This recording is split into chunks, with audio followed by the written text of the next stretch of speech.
आप सभी देखने वालों को नमस्कार। आप लोग तो OTT प्लेटफॉर्म पर नेटफ्लिक्स, हॉटस्टार ये सब पर आप लोग फिल्में देखते हैं, तरह तरह के सीरियल्स देखते हैं, स्पोर्ट्स देखते हैं। लेकिन भारत में एक राज्य सरकार ने भी OTT प्लेटफॉर्म लॉन्च किया है, या फिर अर्लीस्ट रॉक आर्ट, सबसे पुराना रॉक आर्ट अभी हाल ही में मिला है, वो कहाँ है? या फिर एक ऐसा न्यूज़ जिसके बारे में हम लोग सभी हमेशा जानना चाहते हैं, क्योंकि भारत की कई सुंदरियों ने ये खिताब जीता है। तो इस साल की मिस वर्ल्ड कौन हुई है? अभी हाल ही में ये मुंबई में संपन्न हुआ, भारत के मुंबई में। तो किनको इस खिताब से नवाजा गया? या फिर बहुत तरह के जानवरों के स्पीड के बारे में हम लोग सुनते हैं, लेकिन कौन सा डॉग का ब्रीड है, कुत्ते का ब्रीड, जो कि सबसे तेज दौड़ सकता है? तो ये सब जानने के लिए आप उत्सुक होंगे। आज के इस सेशन में general awareness and current affairs के मल्टीपल चॉइस क्वेश्चंस MCQs में इन सब क्वेश्चंस जो हमने अभी डिस्कस किए, और उसके अलावा और भी कुछ इंपॉर्टेंट जो हेडलाइंस बन रहे हैं, तो इन सब के बारे में हम लोग चर्चा करते हैं, जानते हैं। पहला क्वेश्चन है, Krystyna Pyszkova has recently been crowned as Miss World 2024, from which country she belongs? अभी हाल ही में क्रिस्टीना पिस्कोवा को मिस वर्ल्ड 2024 का खिताब मिला है। तो वो किस देश से संबंधित है, किस देश की निवासी है वो? चेक रिपब्लिक, रसिया, बुल्गारिया या रोमानिया? तो इसका सही जवाब है ऑप्शन ए, चेक रिपब्लिक। अभी मुंबई के जियो वर्ल्ड सेंटर में ये प्रतियोगिता हुई, ये हर साल चलती है, और इस बार इस प्रतियोगिता को जीता है क्रिस्टीना पिस्कोवा, जो कि चेक रिपब्लिक, एक ईस्ट यूरोपियन कंट्री या सेंट्रल यूरोपियन कंट्री है, वहाँ की ये निवासी है। भारत की भी सुंदरी थी इसमें, और वो टॉप 8 में जगह बना पाई, लेकिन उससे आगे नहीं गई। तो इसका सही जवाब है option a. In whose honour the statue of valour has recently been unveiled at Holongapar in Jorhat district of Assam. Assam के जोरहाट डिस्ट्रिक्ट में एक जगह है होलंगापार, वहाँ अभी स्टैचू ऑफ वैलर को अनवेल किया गया है। ये किनके याद में? भूपेन हजारिका, लचित बरफुकन, सुभाष चंद्र बोस या महात्मा गांधी? देखिए, वैलर का मतलब होता है वीरता, तो ये किनके याद में किया गया है? अभी हाल ही में इसका उद्घाटन नहीं, अनवेल किया गया उसको। इसका सही जवाब है बी, लचित बरफुकन। ये आसाम के भारत में जब मुगल सत्ता चल रही थी, उस समय औरंगजेब वगैरह को इन्होंने आसाम में घुसने नहीं दिया था। वहाँ के अहोम राजा के ये सेनापति थे, लचित बरफुकन। आजकल इनके बारे में काफ़ी सुनने को मिल रहा है, इनको काफ़ी पोस्टुमसली काफ़ी तरह से इनको ऑनर किया जा रहा है। तो इसी कड़ी में क्या है कि इनके नाम पर स्टैचू ऑफ वैलर अभी बनाया गया। जैसे statue of unity Sardar Patel के नाम पर गुजरात में बनाया गया, उसी तरह यहाँ बनाया गया है ये। और ये काफ़ी ऊंचा है ये, और इसको अभी हाल ही में प्रधानमंत्री मोदी ने इसका उद्घाटन किया है। ऑप्शन बी इसका सही जवाब है। Next question, in which state foundation stone has been laid recently for NTPC Barethi solar power project for generation of 630 megawatt electricity? अभी हाल ही में किस राज्य में 630 मेगावाट सोलर पावर प्रोजेक्ट के लिए NTPC Barethi solar power project का शिलान्यास किया गया है? NTPC Barethi solar power project, जो कि 630 मेगावाट ऊर्जा उत्पन्न करेगा। तो किस स्टेट में है ये? हरियाणा, बिहार, मध्य प्रदेश या आसाम? तो ये मध्य प्रदेश में है, option C. Who is the only pace bowler to have claimed 700 test wickets in cricket? Test cricket में भारत में सभी क्रिकेट से वाकिफ़ हैं। T20, ODI, टेस्ट, सभी के जुबान पर इसके रिकॉर्ड्स रहते हैं। लेकिन क्या आपको पता है कि अभी किस फास्ट बॉलर ने टेस्ट क्रिकेट में आज तक 700 या उससे ज़्यादा विकेट लिए हैं? वो अकेले पेस बॉलर है। स्पिनर्स में 2 ले चुके हैं, मुथैया मुरलीधरन और शेन वॉर्न, लेकिन पेस बॉलर ये इकलौते हैं। तो ये निम्नलिखित में से कौन है? Kapil Dev, Richard Hadley, James Anderson या इमरान खान? तो ये जेम्स एंडरसन है, इन्होंने अभी भारत के विरुद्ध जो श्रृंखला चल रही थी उसी में ये कारनामा हासिल किया है। और ये सभी अपने समय के काफ़ी नामी पेस बॉलर रहे हैं। कपिल देव जैसा हम लोग जानते हैं, रिचर्ड हैडली न्यूजीलैंड के, इमरान खान पाकिस्तान के, लेकिन कोई भी इनमें से 700 विकेट नहीं हासिल कर पाया था। जेम्स एंडरसन 41 साल की उम्र हो गई है, अभी भी ये खेल रहे हैं और 700 विकेट इन्होंने हासिल किए। ऑप्शन सी इसका सही जवाब है। Which breed of a dog is considered to be the fastest runner? अभी हमने शुरू में ही ये इसके बारे में चर्चा की थी कि डॉग का कौन सा ब्रीड है, कौन सा नस्ल है कुत्ते का जो कि सबसे तेज दौड़ने का उसके नाम रिकॉर्ड है? जर्मन शेफर्ड, पिटबुल, डोबरमैन या ग्रेहाउंड? तो 45 माइल प्रति घंटा या 72 किलोमीटर पर आवर की रफ्तार ग्रेहाउंड ने हासिल किया है। Option D. ग्रेहाउंड को माना जाता है कि ये दुनिया का सबसे तेज दौड़ने वाला कुत्ता होता है। ऑप्शन डी इसका सही जवाब है। Ulan Bator is the capital of which landlocked country? Ulan Bator किस लैंडलॉक्ड कंट्री की राजधानी है? लैंडलॉक्ड कंट्री किसको कहते हैं हम लोग? जो चारों तरफ जमीन से, किसी दूसरे देश की जमीन से घिरा हुआ है, उसकी सीमा से समुद्र नहीं लगती है कहीं भी, उसको लैंडलॉक्ड कंट्री हम लोग कहते हैं। तो ये उलन बैटर किस इस तरह के देश का कैपिटल है?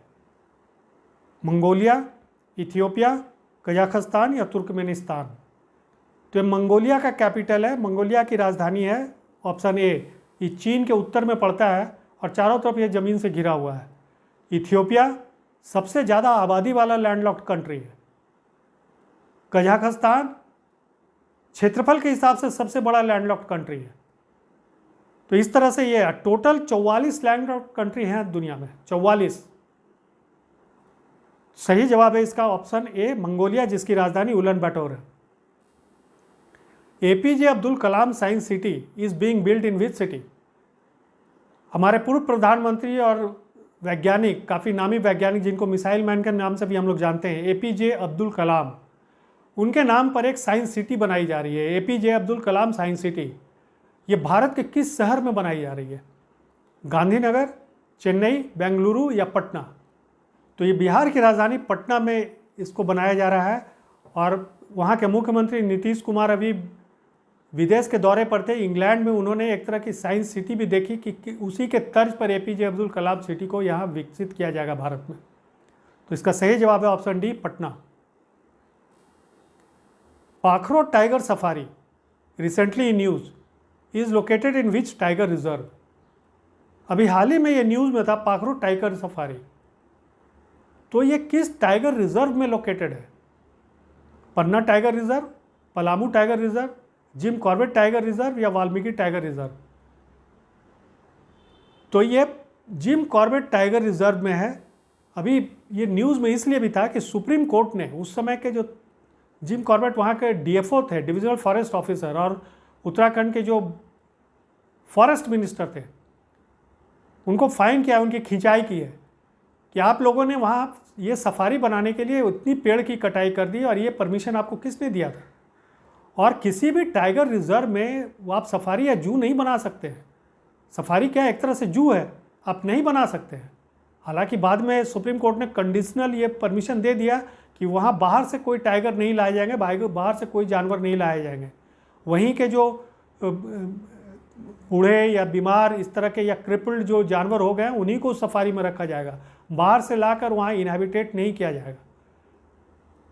तो ये इसीलिए अभी हाल ही में न्यूज़ में था। ऑप्शन सी।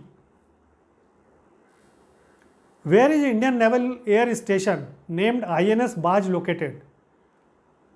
इंडियन नेवल स्टेशन का जो एयर स्टेशन है, इंडियन नेवी हम लोग जानते हैं अपना हेलीकॉप्टर या एयरक्राफ्ट वो भी ऑपरेट करती है, तो उसका एक नेवल स्टेशन है, एयर स्टेशन, जिसका कि नाम है INS बाज। तो ये कहाँ पर है? गोवा, कैम्पबेल बे, लक्षद्वीप या पोर्ट ब्लेयर? तो ये INS बाज जो है ये अंडमान एंड निकोबार आइलैंड में कैम्पबेल बे है, वहीं है स्थित, बी, ग्रेट निकोबार में। ये एक तरह से भारत का सबसे दक्षिणी छोर है कैम्बेल बे, अंडमान निकोबार का भी एकदम दक्षिणी छोर है, वहाँ पर भारत का इंडियन नेवल एयर स्टेशन है, ये INS बाज इसका नाम दिया गया है वहाँ पर। और अभी हाल ही में लक्षद्वीप के मिनिकॉय में INS जटायु, वो भी एक तरह से नेवल बेस है, एयर स्टेशन भी रहेगा। तो ये दोनों बनाने का पर्पस है कि हिंद महासागर में भारत अपनी सर्वेलेंस को करे, वहाँ क्या हो रहा है उस एरिया में, उस पर नज़र रखे। तो इसका सही जवाब है Campbell Bay, Andamans, option B. Europe's largest nuclear power plant in the news recently is located where. Nuclear power plant हम लोग जानते हैं भारत में भी काफ़ी है, कलपक्कम है, तारापुर है, लेकिन यूरोप का सबसे बड़ा न्यूक्लियर पावर प्लांट कौन है? अभी हाल ही में ये न्यूज़ में था विभिन्न कारणों से। कीव, मॉस्को, चेर्नोबिल या जैपोरिजिया? इसका सही जवाब होगा डी, जैपोरिजिया। यूक्रेन के जैपोरिजिया में है ये, और इसलिए ये न्यूज़ में था कि रूस यूक्रेन वॉर के बाद रशियन आर्मी ने इस पर कब्जा कर लिया है, इसको अपने आधिपत्य में ले लिया, और उस समय से ये पावर प्लांट बंद है, न्यूक्लियर पावर प्लांट। लेकिन उसको बंदी के बावजूद उसको चलाना पड़ता है, उसको ऑपरेशन में रखना पड़ता है। तो इन सब सारी बातों को लेकर आई इंटरनेशनल एटॉमिक एनर्जी एजेंसी के जो हेड है वो अभी हाल में यूक्रेन के दौरे पर थे, रूस भी जाएंगे, कि इसका क्या सॉल्यूशन है, कैसे निकाला जाए, क्योंकि उसमें खतरा पड़ रहा है। वहाँ बहुत दिन बंद रहने से तरह तरह की वहाँ दिक्कतें पैदा हो रही है, तो इसीलिए न्यूज़ में था। और ये इंसिडेंटली यूरोप का सबसे बड़ा न्यूक्लियर पावर प्लांट है। चेर्नोबिल हम लोग जानते हैं, वहाँ बहुत बड़ा एक एक्सीडेंट भी हो चुका है पहले।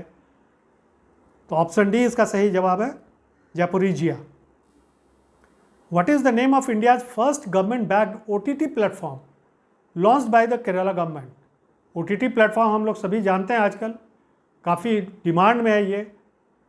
नेटफ्लिक्स हो गया, हॉटस्टार हो गया, डिज्नी हो गया, G5, बहुत तरह के हैं OTT प्लेटफॉर्म्स, लेकिन ये सभी प्राइवेट हाथों में है, गवर्नमेंट इसको रन नहीं करती है।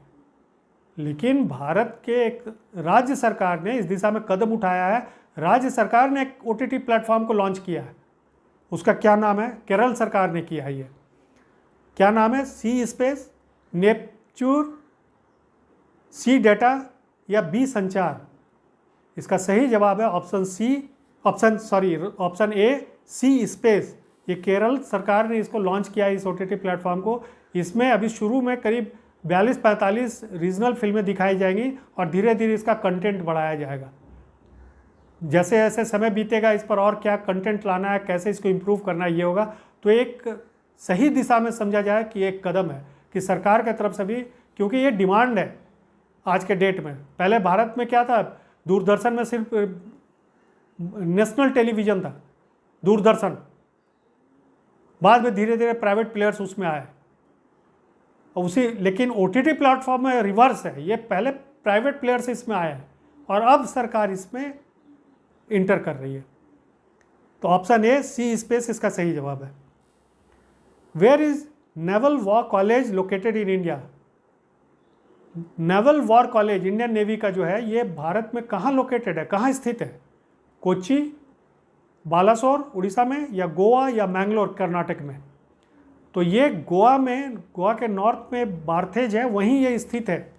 यहाँ नेवी कमांडर्स को ट्रेनिंग दी जाती है और ये काफ़ी फेमस है। यहाँ दूसरे देशों के जो नेवी के कमांडर्स हैं वो भी ट्रेनिंग लेने आते हैं। तो नेवल वॉर कॉलेज जो है भारत में गोवा के नॉर्थ बार्थेज में है। ऑप्शन सी इसका सही जवाब है। The earliest known example of rock art in the cave of Patagonia desert recently news is in which country? सबसे पुराना रॉक आर्ट अभी तक का जो कहा माना जा रहा है, अर्लीस्ट है ये नोन, अभी तक जो मनुष्य जाति को पता चला है, ये this is the earliest rock art जो मिला है पैटागोनिया डेजर्ट में। वहाँ एक केव है, गुफा है, वहाँ मिला है। तो ये किस देश में है? ये पैटागोनिया डेजर्ट या केव या ये रॉक आर्ट किस देश में है? ब्राज़ील, अर्जेंटीना, इजिप्ट या ग्रीस? तो ये अर्जेंटीना में है, पैटागोनिया डेजर्ट अर्जेंटीना में है, वहीं एक केव में मिला है। पहले माना जा रहा था कि वो जो रॉक आर्ट है वो ज़्यादा पुराना नहीं है, 2-3 हज़ार साल पुराना है, लेकिन अभी उसमें कुछ और भी फाइंडिंग्स हुई है। उससे ये पता चल रहा है कि ये करीब 8,200 साल पुराने हैं ये। अब सोचिए 8,200 साल पुराने सिंधु घाटी की सभ्यता आज से माना जाता है कि 3 से 4,000 साल पहली थी। यूनान की सभ्यता, इजिप्ट की सभ्यता, वो सब भी 3-4 हज़ार साल, ये उससे भी बहुत पुराना 8,200 साल पहले का रॉक, मतलब आदमी उस समय भी इनहेबिटेट करता था। तो ये एक अच्छी फाइंडिंग है पास्ट में ले जाने के लिए, कहाँ से मनुष्य की उत्पत्ति हुई, कैसे क्या आर्ट कल्चर डेवलप किया, उसके बारे में जानने के लिए। ऑप्शन बी इसका सही जवाब है। RBI has barred which NBFC means non banking financial company from lending against gold. Reserve bank ने अभी हाल ही में एक NBFC को सोने के अगेंस्ट में लोन देने से मना कर दिया है। उनको देने के लिए मना कर दिया है कि आप गोल्ड पर लोन नहीं दे सकते, क्योंकि कुछ सुपरवाइजरी कंसर्न्स हैं। आप लोगों ने गोल्ड की प्योरिटी ठीक से नहीं देखी है, ये सब उसमें मामले आ रहे हैं। जितना लोन देना नहीं चाहिए उस गोल्ड पर, उससे ज़्यादा आपने लोन दिया है तो उसकी रिकवरी में दिक्कत होगी, NPA बढ़ेगा। तो ये किस NBFC को रिजर्व बैंक ने इस चीज़ के लिए रोका है गोल्ड लोन के लिए? फिनो पेमेंट्स बैंक, पैसा लो डिजिटल, IIFL या चंदन धारा फाइनेंस लिमिटेड। तो ये काफ़ी नामी NBFC है IIFL, उसको इस रिजर्व बैंक ऑफ इंडिया ने गोल्ड लोन देने से मना कर दिया है ड्यू टू रीजन्स जो हमने अभी ऊपर में बताया आपको। ऑप्शन सी इसका सही जवाब है। Which Indian company has announce to demerge passenger and commercial vehicle business into 2 listed companies. Bharat की एक कंपनी है, व्हीकल मैन्युफैक्चरर है, जो कि अपने पैसेंजर व्हीकल और कमर्शियल व्हीकल विंग को अलग कर रही है, और वो 2 अलग अलग लिस्टेड कंपनी में उसका पार्टीशन करेगी, डिवीज़न करेगी। तो कौन सी कंपनी है?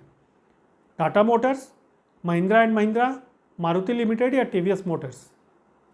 तो ये अनाउंसमेंट किया है टाटा मोटर्स से। टाटा मोटर्स का हम लोग देते हैं, टाटा ट्रक रहता है, कार में उसका पैसेंजर व्हीकल्स में काफ़ी है, नेक्सन वगैरह है। महिंद्रा का भी बहुत तरह का है, महिंद्रा ट्रक भी होता है, महिंद्रा का कार्स भी है, TVS मोटर्स की भी है।